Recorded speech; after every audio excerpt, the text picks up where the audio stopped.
estamos aqui com... Segura a emoção, Hessel, Olha, segura a olha, emoção. olha essa emoção. Paul W.S. Anderson e Milla Jovovich. Thank you very much, guys, for being here. Thank you. Our pleasure. E esse barulho aí?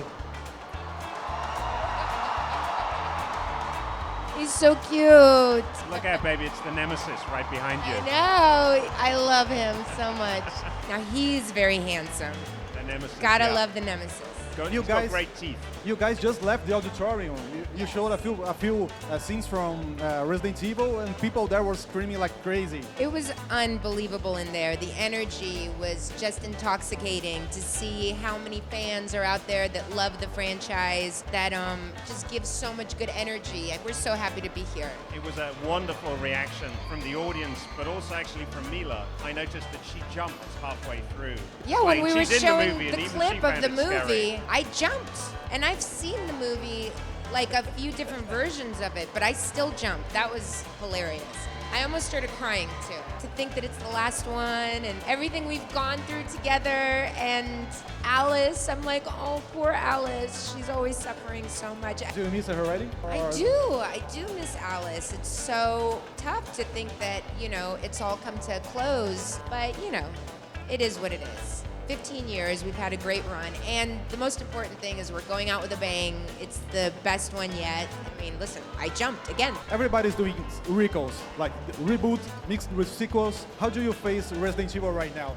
Is it something that you're gonna let go? Is there something that's gonna live with you professionally? And obviously, it's a huge part of our careers, but you know, our intention was to make the final movie and to finish the franchise and go out with a movie that we could be really, really proud of. And we put, I think, more effort into this movie than any of the other movies we've made. What can we expect from the Bloodshot? Deep unpleasantness. That's a great sequence Yeah, where it's Milla terrifying. comes face to face with the Bloodshot. Really scary. That actually takes place in the Hive, and this movie is a return to the Hive. It's a return to where the very first movie was set, where the franchise began. So it's Milla and Alice coming home, and the Bloodshot sequence is very scary. And I would say this is the most scary movie in the franchise. A lot of the movies have become increasingly kind of actiony, and this movie has big action in it, but it really has some amazing jumps. You both love video games, right? Yes, definitely. I used to play Resident Evil 3 with my little brother, and that's how I got the part for Resident Evil. That's how I heard about the movie, because I said, oh, I would love to play in Resident Evil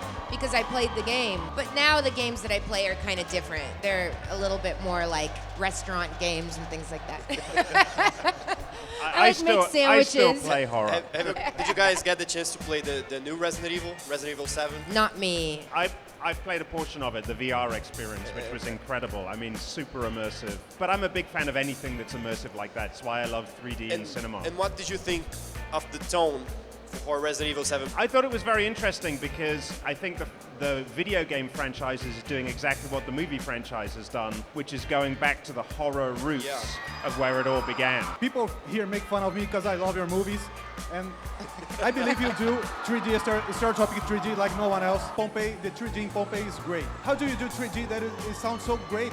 Why is it so different from other people that do 3D? We really care about it. You know, I think a lot of movies, they get made and people just shoot a movie and then they convert it into 3D. They're not really thinking about each shot, how to frame for 3D. I mean, I love 3D. Paul just spent the last 2 months working on the 3D of the movie. He would go every day, put the glasses on, and tell them, no, I want this in focus. I want that in focus. You know, it's important because it can give you a headache if you're not careful. Yeah, and also, you know, I've worked with the same crew with Glenn McPherson, who shot the last 5 movies for us. I think he's the most experienced 3D cinematographer in the world, and he's a key part of our crew and part of the process. And we talk about 3D right from the production design. You know, we try and design sets that we know will look great in 3D. And so it's a very organic process. It's not like just a last-minute thing. I always wondered, do you suffer of claustrophobia? I do. Oh, yeah? I do, for sure. I suffered from claustrophobia during number 3 when I did the clones underwater. It was really difficult. Like, I had to get out because I started shaking. It was really scary. So why would you ask that? No, because all the movies... Why? Are you gonna lock me? Yeah, they're going to lock you in a box a little later. Yeah, we'll have a box here, right here. Because all your movies are so claustrophobic. All these great halls, like the hall in Resident Evil 5, all this white hall. That's a great fight scene.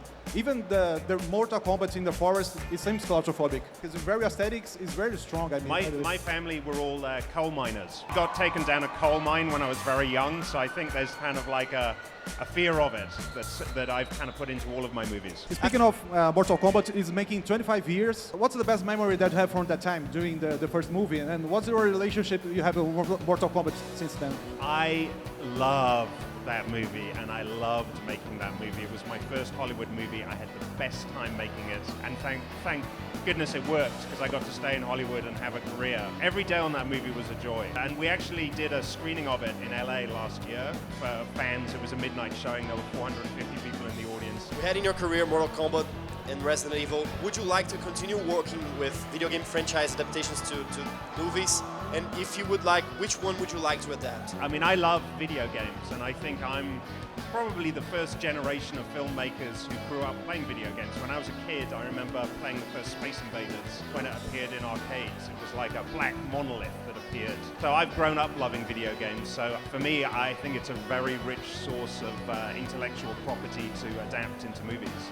And I would definitely continue doing that. You know, I think one of the most important things, though, is Paul has a great respect for video game properties, which, you know, is a big deal because a lot of people have tried to make video games into movies and it hasn't succeeded. Every adaptation we've done, like Mortal Kombat for me and Resident Evil for the both of us, you know, we made those movies because we loved the video games they were based on. We loved the original intellectual property.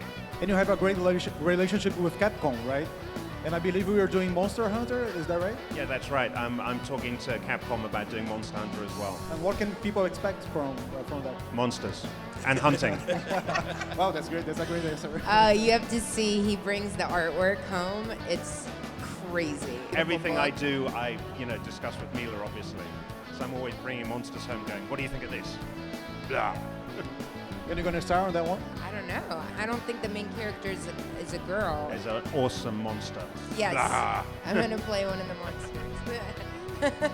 Milla was really I mean, annoyed. I'm getting a little older, so I think that might be a good part for me, is the monster. Milla always said she could have been in Pompeii. The volcano. It was a volcano.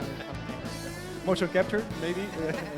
No, that was just me in the morning. You guys talking about in the panel about girl power and all this, Alice turning into a great female character and a great pop culture icon. Do you have a favorite character that like is coming up right now and turning this girl power into a phenomenon? I don't know. To be honest, I'm a mom at this point, so I don't get out enough to the movies. Is there something we've seen recently that I was like, Well, I mean, we're a big fan of Hunger Games. I mean, that. Yeah, And, Hunger you know, Games it's is really, great. when we made the first Resident Evil, everyone in Hollywood, they had this saying that female-led action movies don't work. And studios would say that time and time again. They didn't want to put women in the lead of action movies. And I always thought that was wrong.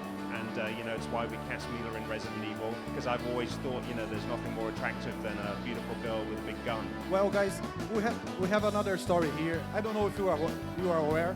There's a song in Brazil that is called Milla. Yeah. serious?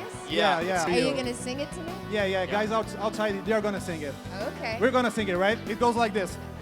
Oh, Milla, mil e uma noites de amor com você. Na praia, no barco, no farol apagado, no moinho abandonado, numa grande alta astral. Eu e você, na Ilha do Sol. Popular song. That's just for you. Thank you very much for being here.